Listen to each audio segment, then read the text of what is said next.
Perkenalkan, nama saya Delsianto Cenono. Saya dari program studi pendidikan agama Kristen dengan NIM 2402023. Saya berkuliah di Sekolah Tinggi Agama Kristen Kupang. Teman-teman, pada kesempatan ini saya akan menjelaskan tentang hukum komunikasi dengan mata kuliah komunikasi pendidikan agama Kristen yang diampu oleh Mr. John Tafudi, MPD. Teman-teman, apa sih yang teman-teman ketahui tentang hukum komunikasi? Teman-teman, dalam hukum komunikasi ada 3 hal yang harus kita pelajari. Yang pertama, input. Apa sih itu input? Input itu adalah bagaimana kita itu harus mengumpulkan data dulu, mengumpulkan informasi. Dengan cara apa? Dengan cara kita menjadi pendengar yang baik, dengan cara kita mempelajari dan mempersiapkan bahan atau materi yang akan mau kita sampaikan kepada orang lain, dan dengan cara mengatur dan menyusun rencana pembelajaran. Begitu. Itu kalau dalam konteks pendidikan ya. Tapi kalau dalam kehidupan sehari-hari, ya seperti yang pertama yang saya ngomong tadi, bahwa kita harus menjadi pendengar yang baik.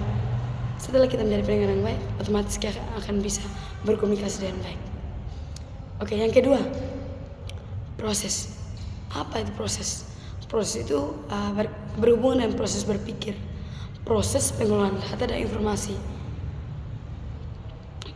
Tapi bagaimana cara prosesnya? Caranya adalah dengan kita mengajar, memberitahu, atau menyampaikan informasi. Informasi apa yang sudah kita dapat, kita bagikan lagi kepada orang lain dengan cara berkomunikasi, begitu. Sesuai dengan unsur atau konteks dalam komunikasi, begitu. Dengan mungkin kita bisa menggunakan media-media pembelajaran. Itu kalau dalam dunia pendidikan, kalau dalam kelas.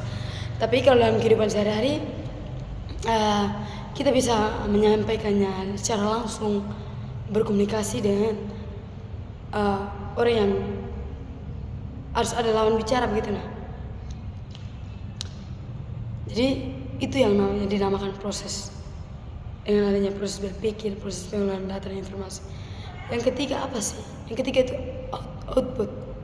Output berbicara tentang keputusan dan mengkomunikasi. Teman-teman, berbicara dengan output, otomatis kita sebagai pembicara atau sebagai orang yang menyampaikan informasi kepada orang lain atau kepada lawan bicara, kita harus sampai di mana murid atau lawan bicara kita itu harus mengalami yang namanya perubahan pikiran, dan harus sampai di mana murid atau lawan bicara kita itu dapat mengajarkan ulang dan dapat mentransferkan kembali apa yang dia dapatkan dari kita, dia bisa transferkan kembali kepada orang lain, sehingga informasi yang kita sampaikan banyak diketahui orang banyak, bukan hanya saya dan murid yang satu itu atau lawan bicara yang satu itu saja. Tapi bagaimana kita harus sampai, selain perubahan pikiran, kita harus sampai bahwa kepada dimana orang itu harus menyampaikan ulang lagi informasi itu kepada orang lain, sehingga lebih banyak orang yang mengetahui informasi yang kita sampaikan. Jadi materi kali ini tentang hukum komunikasi di bagian itu saja. Semoga apa yang saya sampaikan tentang hukum komunikasi ini dapat kita pahami bersama. Karena kita harus ingat, tanpa komunikasi yang baik, maka tidak akan terjadi yang namanya proses dan output. Karena tanpa input yang pertama, tidak akan terjadi proses. Dan tanpa proses, tidak akan jadi output. Jadi tanpa input, proses, dan output, tidak akan jadi komunikasi yang baik. Itu saja. Tanpa komunikasi yang baik dan tanpa komunikasi yang baik yang menggunakan bahasa yang baku dan benar, otomatis tidak akan terjadi komunikasi yang baik antara saya dengan lawan bicara saya, ataupun sebaliknya, saudara-saudara dengan teman-teman yang ingin teman-teman ajak komunikasi. Begitu. Baik, demikian materi yang saya sampaikan. Materi ini saya jelaskan ulang sebagai tugas UAS dari mata kuliah komunikasi PAK yang diampu oleh Mr. John Tafuli.